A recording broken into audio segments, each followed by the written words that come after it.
TopMedTalk. Hello and welcome to TopMedTalk. I'm Desiree Chappell, co-editor-in-chief of TopMedTalk and your host today. And I'm joined by the lovely Monty Mythen, who is my co-editor-in-chief of TopMedTalk. Hello, Thanks, Monty. Desiree. Here we are, a new season back on the road, we hope properly in the wake of what used to be known as COVID-19. I know, it's incredible. We have not been on the road. This is one of our first shows. We did ASA in the fall, but other than that, we haven't done any of the other smaller meetings. And we're here in Palm Springs for the Society of Cardiovascular Anesthesiologists. So Palm Springs is in the wonderful California.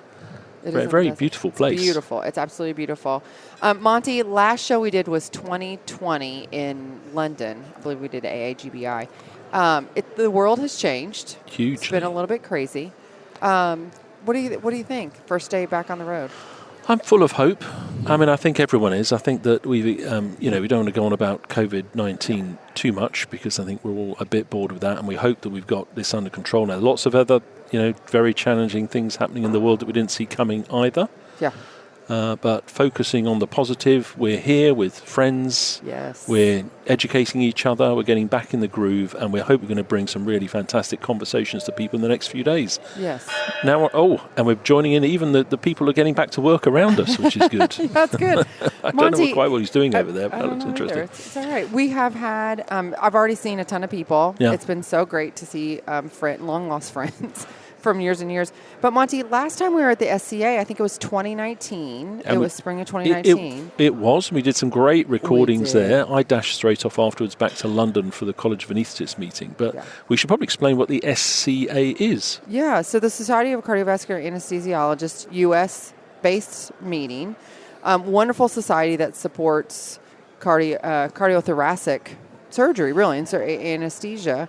Long-standing meeting. I believe this might be the 43rd. Oh, there we go. Yes, it is the 43rd meeting of the SCA. And it's a global meeting. There are other similar meetings global. around the world, but this is probably the most iconic gathering of practitioners in this space. So it is very much about hearts and lungs, which support the whole body. Yeah, absolutely. And last time whenever we were talking, Monty, I remember, so I've dug out some of our old podcasts. We were really focusing on blood pressure. The POCI paper had come out, talking a lot about that.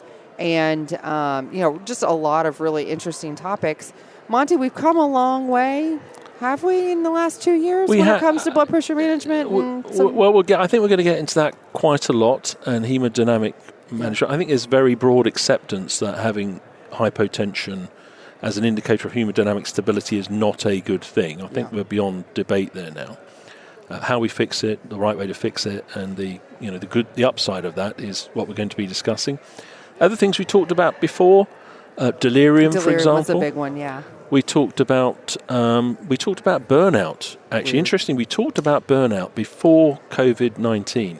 That's going to be an interesting conversation. It is. Yeah, we're going to meet back up with Chorvey Perry, whom we had probably like an hour-long conversation, or an hour-plus conversation. And it'd be interesting how the needles moved. Yeah, the needle moves, doesn't it? The needles moved on that one because there's a lot more people in the burnout phase now, I'd suggest. Yeah. But anyway, we should introduce our first guest. I was just going to say, let's jump right into it. We are so fortunate to be sitting down with Dr. Julius Balogh, who is an anesthesiologist and director of CVICU at the University of Arkansas for Medical Science. Julius, thank you so much for joining us. Thank you, Desiree and Monty. I appreciate the invitation. I am the Division Chief of Anesthesia Critical Care. I'm the Executive Director for the Donor ICU, which is something I just opened, and the Medical Director for the Cardiovascular ICU, which I opened last year. Fantastic. Julius, just for our audience, and for me too, because this is the first time we've ever met, just tell us a little bit more about yourself, where you're from, how you got to where you are now. I went to nursing school in Canada, graduated a long time ago, came to the United States to practiced for about 15 years, matriculated back to med school, and after I graduated, I did general surgery for 4.5 years, kind of got burnt out. Switched careers, went into anesthesia, and then did a critical care fellowship. Both of those were in Houston. Wow. So I'm exhausted listening to that. So you really do have, quite rightly, an opinion on almost everything in the medical world. You've seen it from all angles. Yeah? A few, yes. Yeah. And I'm opinionated too, which is good. Yeah, that's good. Well, we look forward to hearing that. Yeah. You diving straight in, you said donor ICU. Yes. Can you expand on that? New concept. Yeah. There's about 106,000 people on the waiting list in this country alone. For how many did you say? For transplantation, awaiting organs for transplant, 106,000. And we are doing a poor job of procuring organs for these patients. So poorly that many patients die every year waiting for transplantation, depending on the organ type, heart, lung, liver, kidney, or pancreas. About 17 people die per week waiting for organs. Okay, so just going to get this into context here, because, obviously, the fact that there are organs available, to be harvested means that there's sadness on one side of this equation. Yes. Which we're going to respect in passing.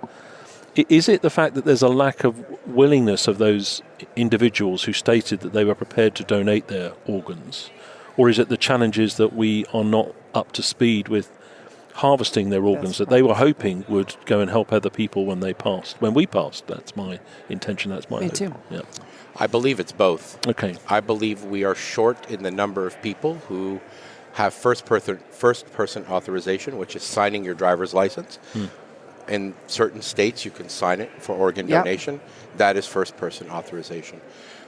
Second, people do not have that talk with their loved one. Yeah. Okay. Husband, wife, mom, dad, whoever their next of kin is, when they get into a tragic accident. Yes. And they are unable to consent for themselves anymore. And so those are the two ways that you can donate your organs. Unless you have a living will, obviously, which is on paper, but you have to have somebody to execute that to your medical power of attorney.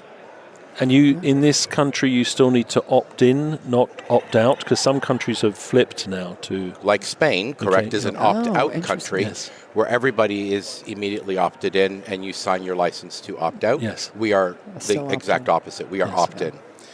And so, therefore, that campaign has been pushed for the last 5 to 8 years from the organ procurement organizations. And for those who are listening who are not in this field, who might be a little bit confused about how this could go wrong, the making sure somebody is willing to donate their organs and making sure they have passed, if you see what I mean, we've got all that under control. We do. We have consensus on brain death and brain death testing. Started initially in Harvard University, has been edited and changed over the years. Our rules are slightly different than European and Canadian. As I'm Canadian, you're from across the pond. So some are different, but for the most part in the United States, we have consensus for brain death testing. Yeah, it's really interesting. And disclosure, I've been through this with a close family member recently. And I worked in transplant when I was in critical care, the transplant unit. And so I was very familiar with the process and really understood it. Going into my family who are completely non-medical, there was a lot of challenge because we do have it figured out as clinicians.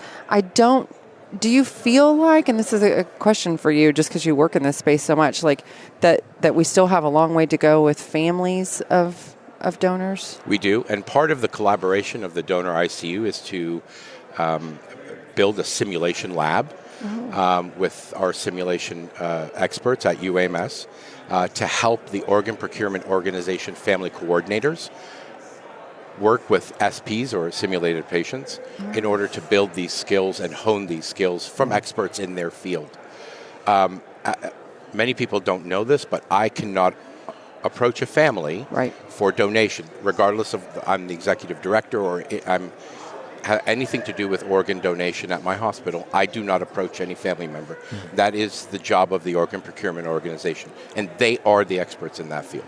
Yeah. And remind us again, you mentioned it in passing, a totally successful harvest of somebody who's decided to donate their organs helps how many recipients? How many organs? So not including eyes and tissue, 8. 8, wow. Yeah. 13 if you include eyes, 2, bones, cartilage, tendons, ligaments, skin. So there's the main organs are heart, lungs times 2, kidneys times 2, liver, pancreas, and small bowel. Wow. Yeah. That's so important, isn't it? It is. 106,000 waiting. Yes. Yeah.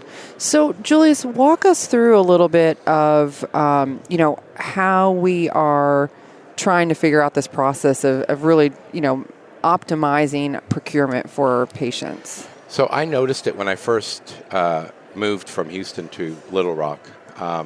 When we would transfer in donors, because we would transfer brain dead donors, they had a pathway that existed, and they would come to UAMS, and I would see how poorly they were resuscitated in the outside hospital. I got involved when the OPO asked me to... An OPO is? Organ Procurement Organization. Thank you. So they asked me to pronounce a patient in the OR who was terminally extubated and went through the non-heart beating or donation after cardiac death pathway. And I said, sure, I'm happy to help, and I helped and got involved. And the more I got involved, the more I realized how poorly they were resuscitated. And this is what led me to bring Acumen and organ donors together. I would notice they were behind in fluids. Their hemodynamics were off the charts. They came on pressors when they didn't really need to be. Lab values were astronomically out of whack. The highest sodium I've ever seen is 182. Wow. Jeez. So we can see there's a lot of complex challenges. There's a lot of emotions going on. Yes. You, as Desiree said, you've got your loved one now who you've got through that process of we'd like to successfully donate as many organs as possible. Yes. But as we said, part of the deal is this is now a dead person.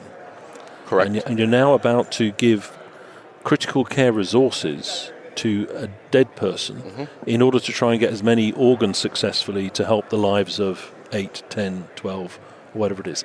And does that tension come to the forefront sometimes? Do people say, well, hang on a second, you can't use that, you can't prioritize the use of that bed for a dead person? It has. Okay. And that is the rationale behind me creating an actual unit, the donor ICU, that will take the patient away from a trauma, Brilliant idea. neuro ICU and bring it to a separate unit where people who are dedicated to taking care of those patients. Yes. Right? We need to remember that those patients, although, as you said, they have passed, their organs will help other people potentially not perish from their disease process. End-stage liver disease, end-stage renal disease, heart failure, lung failure, COVID, lungs. These people have been getting lung transplants. So we change our focus. Yeah. And we focus on optimization of the patient, therefore the organ. And the physiology of the brain-dead human being is very challenging because the brain does a lot of cross-communicating. So now it's super specialized critical care, whether you were saying some of the very high numbers you were reporting. Yeah, we have protocols. I have protocols for both the hemisphere, management of brain-dead donors, management of non-heart beating or DCD donors, depending on their injury, whether it's a cardiac injury or another type of trauma that they had. Usually our DCDs are strokes, bad head injuries from MVCs, motorcycle accidents, and so on. And so we resuscitate them. And there are protocols that have come from both. I have tried to bring together the protocols from across the pond in the UK, from my home country, Canada, and what was available in the United States, and try to make a protocol that we have instituted at UAMS. Yeah. So walk us through a little bit. You had mentioned that you have some of these protocols and things like that. The hemodynamics are just really tough, right, for these patients. Yes. So talk us through a little bit of what it is like to manage these patients. So when they come in from an outside hospital as a transfer through our pathway, depending on what their injury was from the outside hospital, we'll just give you a very straightforward intracerebral head bleed from a ruptured aneurysm. So that whole brain death physiology, vasodilatation, either Cushing reflex in the beginning. I don't know where they are in this whole reflex arc, whether they're in the autonomic storm or have they passed that and are we now just vasodilated? Coming from the outside hospital, I don't know. Yeah. I know the time of their injury, what their injury was, and usually the transferring coordinator calls me and gives me some vital signs. So it'll be something like this. Blood pressure, 180 on 100, patients on Neo, Levo, Vaso, has 2 IVs, no central line, no A line. I said, okay, good, right. So I go back for the day, what's their in and out, give me some other criteria. They give it to me, what's their hemoglobin. You know, I've had hemoglobin as high as 20, you know, crits in the 40s and 50s, because they're this dry. I would say they're that dry, right? So in flying terms, you're in a sort of flat spin. Yes. Yeah. So you don't know which way's up, down, sideways. You've got to stabilize. Yeah. And the only way to get that is to get some reference points. Correct.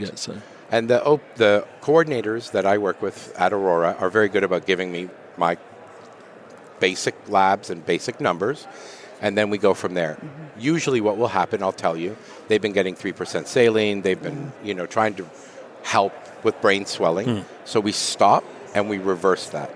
Off the 3%, I usually give them a bolus. If it's been a traumatic MVC and they've had some type of craniectomy, craniotomy, EVD placed, I may give blood. I do give all my donors blood, both blood and FFP. I maintain a hemoglobin greater than 9 at minimum, and I will use FFP for volume just like we do in trauma. Because our objective now is that let's focus on the kidneys, for example, because in the hierarchy of preservation of organs, you know, the brain is at the top, but now we've accepted the fact that that's not a priority. The heart and lung are at the center of things. Yep. But it's those other organs that, you know, the pancreas, for example, and the kidneys that are much harder to get that balance right. Yes. Okay. That microcirculation that you talked about many times, I've heard your lectures, that is what I need to fix, and quickly. Okay. And so we resuscitate, we get them off their pressors, and it's pretty miraculous. They come, their SVV's 25, you know, their cardiac output's 10. You can see the hyperdynamic patient who is brain dead. Yes, I understand. We work with stressed and unstressed volume, making sure that we get enough preload, afterload, contractility. We hold on any other testing. I don't let them echo the patient. We wait 24 to 36 hours until I'm off my pressors, until I'm resuscitated, until I see the SVV back down, until I see that cardiac output start to come down, heart rate, cardiac index, so on. Yeah, that's fascinating. I mean, we talk a lot about, in obviously living patients, about these same things, but, you know, realizing that it's an even more delicate balance. Not even more necessarily, but it is still the same that you're dealing with. So walk us through, you said you've mentioned some of the monitoring technology. Walk us through how you actually utilize that in this type of setting, because a lot of people will be like, really? You know, we're doing this? Mm-hmm.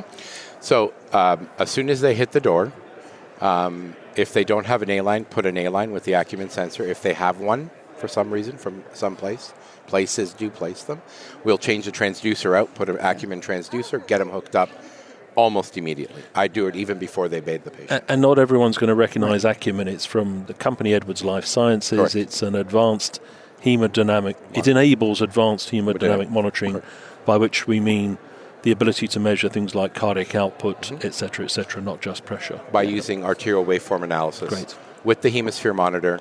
And the nurses have a protocol to get that. You know, they have it in the room when the patient's coming. We have a call tree of who's notified. Everybody's notified ahead of time there's a donor coming. They have it ready for me. We show up. If they don't have a central line or A-line, we place one immediately. If they do, we switch the transducer out and immediately start monitoring. So I have baseline numbers when the patient hits the door, and then we start. It is a fine line in resuscitation for these patients and lung injury. Yeah. Right, Yes. so depending on their mechanism of action, if it was a MVC or MCC, motorcycle or car accident, obviously there may be some pulmonary contusion, so I may not be able to reverse that. However, if it's an isolated head bleed, I got some pretty good lungs. I need to ensure that I don't so go from that hypovolemia to hypervolemia by just drowning them with fluid. And so it's very meticulous in how we do it, stepwise fashion. 1 unit of blood, 250 cc's of either albumin or crystalloid, one after, just very slowly. See what happens, look at urine output, look at hemodynamics. Yeah. So maybe 90 minutes, 2 hours in, you're out of the flat spin. You know which way's up, down, left and right, but you're still flying through the storm. We are, and generally the storm lasts anywhere between 12 to 24 hours, which is why I hold all testing until the next day. Yeah, I gotcha. It sounds like, I mean, you know, we're always, it seems a little bit more crude, I guess, when we're in the OR utilizing some of this, but I mean, you really are shooting for a very narrow target on these patients. We are. Yeah. Okay, so you've been able to do this with your patients. It sounds like you've started a whole department for this. I mean, this is incredible work that you're doing. Can you tell us, what are the successes that you've seen since you've started doing these protocols and some of this work? So we actually just finished presenting to our administration everything. So the average number of days it takes us to resuscitate a patient is 2.74. So they are going to be receiving those bed days back in the ICU when they come to my unit. We have increased our DCD, which is donation after cardiac death or non-heart beating donors, by 268%.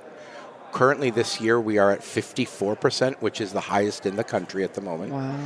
We have increased our organs per donor from 2.24 to 2.98. This is in just a little over 1 year. Wow. We've managed to transfer about 95% of all organ donors in Arkansas to University of Arkansas for Medical Sciences, minus pediatric patients. They stay at Arkansas Children's. They have the specialty training to take care of those patients and those families. It's not our forte, I think. Right. We've done great with our organ acquisition costs. For those of people who don't know what that means, is monetary value of reimbursement. Okay, we keep about 31 to 33% of our organs in-house. Oh, wow. Which is also a benefit for our transplant program. Yeah. There's also a monetary benefit. Medicare reimburses 2.5 times if you harvest the organ and keep the organ. Wow. Again, so there is obviously monetary value to it, but what the value that we find, and in myself and my faculty and all the people who work with us, is the families are taken care of by a group of individuals that do this all the time. Yeah. The family services people from Aurora, my organ coordinators, my APRNs, my faculty, it's the same people taking care of these patients. And this is how you become subspecialized. And this is how you move towards a center of excellence. We are taking care of the donors because they are donating something that's precious to other people. But we do remember that there's a family behind there that's also had a tragic event in their life, have to let go of this patient. But they are also doing something that is extremely, I can't even describe it. And I know you probably can. Yeah. I've never been through it myself. But, I mean, what a gift to give somebody. Fantastic. Who you don't even know. Yeah. And just to go back to the financials for a moment, because it sounds as though perhaps we shouldn't be talking about this context, but we have to. Because it sounds like to set up such a unit, how many beds has it got? We're starting with 4. 4. Next year, 5, 6, and then 7. So that's a big investment that you have to make to do that. But I think what you're saying is that if your organisation is prepared to internally invest, that the business case makes sense based on the government dollars that are forthcoming to enable the transplant program. And that sounds to me like great news. It is. We have, just for reference, between May of 2021 and the end of the year, probably helped raise several $1 million for the hospital by increasing organ acquisition for number of organs per donor, number of donors, and then the number of donors translates to more organs staying in-house, which benefits the patients of Arkansas, who we have a very lucky in Arkansas. We're a single transplant center. We're also a single OPO, except for a very small corner of northeast Arkansas. But for the most part, the entire state is one. And so we have a great working relationship with Aurora, and everybody benefits both monetarily and we have good patient outcomes. Yeah, emotionally, because emotionally, you've been through it, Desiree. The team feeling of successfully being able to look after the patient, to look after the family, but also to enable the delivery of those organs is such a win-win-win-win-win-win. So thank you for your work, Julius. Yeah, absolutely. Do you have you looked at how many lives, how many transplants you've been able to increase yet? I haven't looked at that. I've looked at some specific ones. We do some things that they do across the pond in England. I feed all my donors. So we do tube feeding on all of our donors. They're fed up until the end. If they're not being fed on transfer. We start feeding. We get a better, happier organ. Yeah. We get a happier organ. We know the gut is responsible for so many things. Yes. We want that microcirculation to wake back up as we resuscitate those patients. Yeah. We use thyroid, we use steroids, so on and so forth. So I know that a lot of the outcomes, reperfusion injury is big, liver transplantation, doing these protocols and things that we've instituted. I've spoken to the transplant surgeons who procured, and patients have done fantastic, even our own. Yes. We had a fulminant failure patient whose MELD was 42, calculated the day of surgery. We used one of our organs, was a DCD. The next day, by noon, the patient was sitting up eating. We actually extubated the patient on the table, post-transplant, and everything went fantastic. So we're seeing the effects, the downstream effect on the recipient as well. That's incredible. Have you published any of this work yet? Not yet. It's coming. Okay. It's coming. That's what I was gonna say. Give a plug for it if you have. If not, we know that it's coming, and we all, I'm sure, will want to look at this. It is coming. We're talking to other centers to try to get them on board in utilizing, Acumen and hemisphere monitors and advanced hemodynamic monitoring. I've built our protocols. It doesn't mean they have to use mine, but I'm willing to share it with the other folks to get them on board and get them as excited about organ donation and donor management and resuscitation as we are. I've had some decent discussions with other folks around the country. We're part of the D20 Summit, which is a little offshoot that CMS and HHS have for improving organ donation. Okay. This one is especially for liver transplantation. I'm also involved in the kidney arena as well. Obviously, we do all of them. We're speaking at AOPO. And AOPO is? The American Organ Procurement Organization meeting, which is in June in Phoenix. Great. Well, if people are interested in, participating in any of the work that you're doing or just even, kind of connecting with you, what's the best way to connect with you? Email me. Okay. My email is J and then my last name, BALOGH @uams.edu. Okay. Feel free to reach out anytime. Happy to help you start your program or walk you through if you have a difficult donor. I tell you, you're an angel, Julius. Well, thank you. You really are. That is wonderful work that you're doing. And from someone who's gone through it recently, I just, I commend you for all that you do because I know it's not easy. It isn't, and I appreciate it. I want our recipients to have good organs and have a good outcome. I've seen it on the other side in surgery.